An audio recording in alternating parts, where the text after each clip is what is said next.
Hi hello ನಮಸ್ಕಾರ ಎಲ್ಲರೂ ಹೇಗಿದ್ದೀರಾ. ಇಲ್ಲಿ ನನ್ನ ಮಕ್ಕಳು ಸ್ಕೂಲ್ಗೆ ಹೊರಟಿದ್ದಾರೆ. ಸೊ ಹಾಗಾಗಿ ಅವ್ರನ್ನ ಕಳಿಸ್ಕೊಟ್ಟು ನೆಕ್ಸ್ಟ್ ಮುಂದಿನ ಕೆಲಸ ಮಾಡ್ಕೊಳ್ಳೋಣ ಅಂತ ಮಾಡ್ಕೊಳ್ತಾ ಇದ್ದೀನಿ. ಈ ನಡುವೆ ಪಾಪ ನಮ್ಮ ಅತ್ತೆ ಕೈಲಾಗಲ್ಲ ಒಕ್ಕೊಳ್ಳೋಕ್ಕೆ. ಸೊ ಹಾಗಾಗಿ ಅವ್ರ ಸೀರೆ ಕೂಡ ನಾನೇ ಒಕ್ಕೊಡ್ತೀನಿ. ದೊಡ್ಡವ್ರ ಕೆಲಸ ಮಾಡ್ಕೊಡೋದ್ರಲ್ಲಿ ತಪ್ಪೇನಿಲ್ಲ ಅಲ್ವಾ. ಮತ್ತು ಇಲ್ಲಿ ಬೆಲ್ಲ ಕುಟ್ಟೋದನ್ನು ನಾನು ನಿಮಗೆ ತೋರಿಸ್ತಾ ಇದ್ದೀನಿ. ಸಾಮಾನ್ಯವಾಗಿ ಪೇಪರ್ ಮೇಲೆ ಇದ್ರ ಮೇಲೆ ಅಂತೆಲ್ಲ ಕುಟ್ಕೋತೀವಿ, ಬಟ್ ಅಷ್ಟೊಂದು ಅದು ಚೆನ್ನಾಗಿ ಕಾಣಿಸಲ್ಲ. ಈ ಥರ ಪಾಲಿಥಿನ್ ಕವರ್ ಒಳಗಡೆ ಹಾಕ್ಕೊಂಡು ಈ ಥರ ನಾವು ಕುಟ್ಟಿದಾಗ ನಮಗೆ ಚೆನ್ನಾಗಿ ಕಾಣಿಸುತ್ತೆ ಮತ್ತು ಎಲ್ಲೂ ಕೆಳಗಡೆ ಕೂಡ ಎಲ್ಲೂ ಬಿದ್ದಿರೋದಿಲ್ಲ. ಹಾಗಾಗಿ ನೀಟಾಗಿ ಇದನ್ನು ಒಂದು ಸ್ಟೋರೇಜ್ ಬಾಕ್ಸಲ್ಲಿ ಸ್ಟೋರ್ ಮಾಡ್ಬೋದು.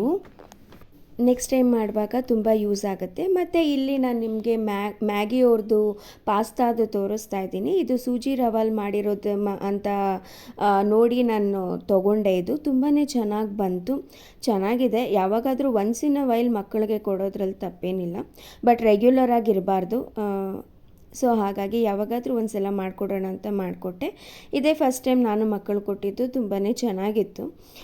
ಮತ್ತು ಅದ್ರ ಜೊತೆಗೆ ಶ್ರಾವಣ ಶನಿವಾರ ಆಗಿದ್ದರಿಂದ ಸೊ ಗೋಪಾಲ ಬಿಡಿಸೋದಿತ್ತು ನಮ್ಮ ಮನೇಲಿ. ಶ್ರಾವಣ ಶನಿವಾರ ಮಕ್ಕಳಿಗಿಬ್ಬರಿಗೂ ಗೋಪಾಲ ಬಿಡಿಸಿ, ಮತ್ತು ಅವತ್ತಿನ ದಿನ ಅಕ್ಕನ ಮಗಂದು ಮದುವೆ ಇತ್ತು. ಸುಮಾರು ವರ್ಷಗಳ ನಂತರ ನಾನೊಂದು ಸಮಾರಂಭ ಅಂತ ಅಟೆಂಡ್ ಮಾಡಿದ್ದು. ಏನಕ್ಕೆ ಅಂದರೆ ಮಗು ಚಿಕ್ಕದಿದ್ದರಿಂದ ನನಗೆಲ್ಲೂ ಹೋಗೋಕ್ಕಾಗ್ತಾ ಇರಲಿಲ್ಲ. ಬಟ್ ಈ ಥರ ಒಂದು ಫ್ಯಾಮಿಲಿ ಫೋಟೋಲಿ ನಾನು ನೋಡಿದಾಗಂತೂ ನಾನು ತುಂಬಾ ಎಮೋಷ್ನಲ್ ಆಗೋದೆ. ನಾನು ತುಂಬಾ ಖುಷಿನೂ ಆಯಿತು.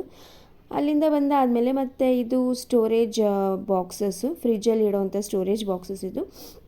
ಇದನ್ನು ನೀಟಾಗಿ ತೊಳೆದು ನೀಟಾಗಿ ಇಟ್ಕೊಂಡು ಈಗ ಅದರಲ್ಲಿ ವೆಜಿಟೇಬಲ್ಸ್ ಹಾಕ್ಕೊಳ್ತಾ ಇದ್ದೀನಿ. ಇದರಲ್ಲಿ ಈಗ ಟೊಮೊಟೊ ಹಾಕ್ಕೊಳ್ತಾ ಇದ್ದೀನಿ. ಟೊಮೊಟೊ ತಂದಿತ್ತು, ಸೊ ಹಾಗಾಗಿ ಹಾಗೆ ಬಿಡೋದು ಬೇಡ, ನೀಟಾಗಿ ಒಂದು ಕಂಟೈನರಲ್ಲಿ ಹಾಕಿಟ್ಬಿಡೋಣ ಅಂತ ಅಂದ್ಬಿಟ್ಟು ಹಾಕಿಟ್ಟು ಮತ್ತು ಅದನ್ನು ತಕ್ಷಣವೇ ಫ್ರಿಜ್ಜಲ್ಲಿ ಇಡ್ತಾ ಇದ್ದೀನಿ. ನಾವು ಯಾವುದೇ ಒಂದು ಮಾಡಿದ್ರೂ ಒಂದು ನೀಟಾಗಿ ಮಾಡಬೇಕು, ಒಂದು ಹೈಜೀನ್ ಆಗಿರಬೇಕು. ನಾನು ಫ್ರಿಜ್ಜು ಅಷ್ಟೇ ನೋಡಿ ಎಷ್ಟು ನೀಟಾಗಿ ಇಟ್ಕೋತೀನಿ. ಈ ರೀತಿ ನಾವು ಮೇಂಟೈನ್ ಮಾಡಿದಾಗ ಸೊ ಅದೊಂಥರ ಖುಷಿ ಇರುತ್ತೆ. ಮತ್ತು ಏನೋ ಒಂದು ರೀತಿ ನಮಗೂ ಸಮಾಧಾನ ಇರುತ್ತೆ. ಇಲ್ಲಿ ಟೊಮೊಟೊ ತೋರಿಸ್ತಾ ಇದ್ದೀನಿ, ಟೊಮೊಟೊನ ಬೇಯಕ್ಕಿಟ್ಟಿದ್ದೀನಿ. ಅದ್ರ ಜೊತೆಗೆ ಮಲ್ಟಿ ಟಾಸ್ಕಿಂಗ್ ನಮ್ಗೆ ಇದ್ದೇ ಇರುತ್ತೆ ಅಲ್ವಾ. ಕರಿಬೇವು, ಕೊತ್ತಂಬರಿ, ಪುದೀನ ಎಲ್ಲ ತಂದಿತ್ತು. ಸೊ ಹಾಗಾಗಿ ಅದನ್ನೆಲ್ಲ ಬಿಡಿಸ್ಕೊಂಬಿಡೋಣ ಅಂತ ಬಿಡಿಸ್ಕೊಳ್ತಾ ಇದ್ದೀನಿ. ಇವಾಗ ನಾನು ನಿಮಗೆ ಮಾಡಿ ತೋರಿಸ್ತಾ ಇರೋದು ಗೋಡಂಬಿ ಸಾರು ಹೇಗೆ ಮಾಡೋದು ಅಂತ ನೋಡೋಣ ಬನ್ನಿ. ಈಗ ಇಲ್ಲಿ ನಾನು ಕಾಯಿ ತುರಿ, ಗೋಡಂಬಿ, ಬೆಳ್ಳುಳ್ಳಿ, ಈರುಳ್ಳಿ ಮತ್ತು ಬೇಯಿಸಿರೋವಂಥ ಟೊಮ್ಯಾಟೊ ಒಂದು ಮತ್ತು ಇಷ್ಟನ್ನು ಹಾಕ್ಕೊಂಡು ನಾನು ಈಗ ಇದನ್ನು ರುಬ್ತಾ ಇದ್ದೀನಿ. ಇದನ್ನು ರುಬ್ಕೊಂಬಿಡೋಣ ಇವಾಗ. ನೆಕ್ಸ್ಟು ನಾವೇನು ಬೇಯಿಸಿ ಇಟ್ಕೊಂಡಿರ್ತೀವಲ್ಲ ಟೊಮೊಟೊ, ಅದನ್ನು ನೀಟಾಗಿ ಸ್ಮ್ಯಾಶ್ ಮಾಡಿಕೊಂಡು ಇವಾಗ ಅದೇನು ರುಬ್ಬಿರ್ತೀವಿ ಅಲ್ಲ ಆ ಮಿಶ್ರಣವನ್ನು, ಆ ಮಿಕ್ಸ್ಚರ್ನ ನಾವು ಇದರೊಳಗಡೆ ನೀಟಾಗಿ ಹಾಕೋಣ. ಸ್ವಲ್ಪ ನೀರು ಹಾಕಿ ನಾನು ಹಾಕಿದ್ದೀನಿ, ಅದನ್ನು ತೋರಿಸಿಲ್ಲ ಈ ವಿಡಿಯೋದಲ್ಲಿ. ಮತ್ತು ನೀಟಾಗಿ ಒಂದು ಸಲ ಕೈ ಆಡಿ ಇದನ್ನು ಕುಕ್ಕರ್ ಮೇಲೆ ಇಡೋಣ. ಈಗ ಇದು ಕುದಿ ಬರಬೇಕು, ಚೆನ್ನಾಗಿ ಕುದಿ ಬರಬೇಕು. ಕುದಿ ಬಂದಾಗ ಅವಾಗ ಹಸಿ ವಾಸನೆ, ಕಾಯಿಂದು ಅದೆಲ್ಲ ಹಸಿ ವಾಸನೆ ಎಲ್ಲ ಇರುತ್ತೆಲ್ಲ ನೀಟಾಗಿ ಹೋಗುತ್ತೆ. ಇಲ್ಲಿ ರುಚಿಗೆ ತಕ್ಕಷ್ಟು ಉಪ್ಪು ಮತ್ತು ಸಾಂಬಾರ್ ಪೌಡರ್ ಆದರೂ ಹಾಕ್ಬೋದು, ಅಥವಾ ನೀವು ಚಿಲ್ಲಿ ಪೌಡರ್ ಹಾಕಿದ್ರೂ ಕೂಡ ಚೆನ್ನಾಗಿರುತ್ತೆ. ಅದ್ರ ಜೊತೆಗೆ ಒಂದು ಸ್ವಲ್ಪ ಶುಂಠಿ ಬೆಳ್ಳುಳ್ಳಿ ಪೇಸ್ಟ್ ಹಾಕಿದ್ದೀನಿ. ಮತ್ತು ನೀಟಾಗಿ ತೊಳೆದ್ಬಿಟ್ಟು ಕರಿಬೇವು, ಕೊತ್ತಂಬರಿ ಸೊಪ್ಪು ಹಾಕಿ ಕುದಿಸಿದ್ದೀನಿ.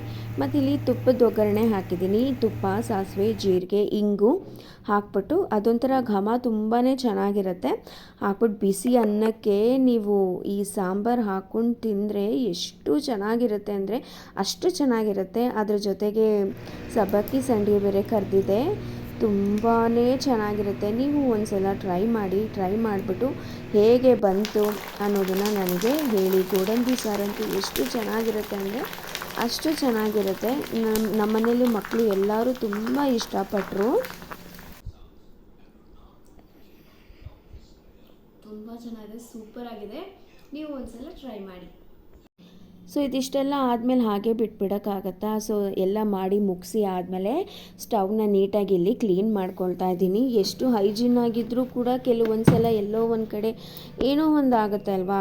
ಆದರೂ ಕೂಡ ಎಷ್ಟಾಗುತ್ತೆ ನಮ್ಮ ಕೈಲಿ ಅಷ್ಟು ಮೇಂಟೈನ್ ಮಾಡೋದ್ರಲ್ಲಿ ತಪ್ಪೇನಿಲ್ಲ ಅಲ್ವಾ.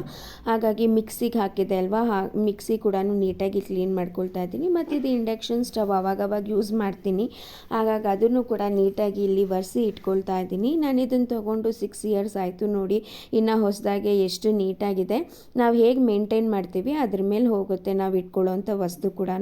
ಮತ್ತು ಇಲ್ಲಿ ಪ್ಲಗ್ ಪಾಯಿಂಟ್ಸು ಕೂಡ ಒಂದೇ ಒಂದಿಲ್ಲ, 2 ಪ್ಲಗ್ ಪಾಯಿಂಟ್ಸ್ ಇದೆ. ಸೊ ಹಾಗಾಗಿ ನನಗೆ ತುಂಬ ಅನುಕೂಲ ಆಗುತ್ತೆ ಮಲ್ಟಿ ಟಾಸ್ಕಿಂಗ್ಗೆ.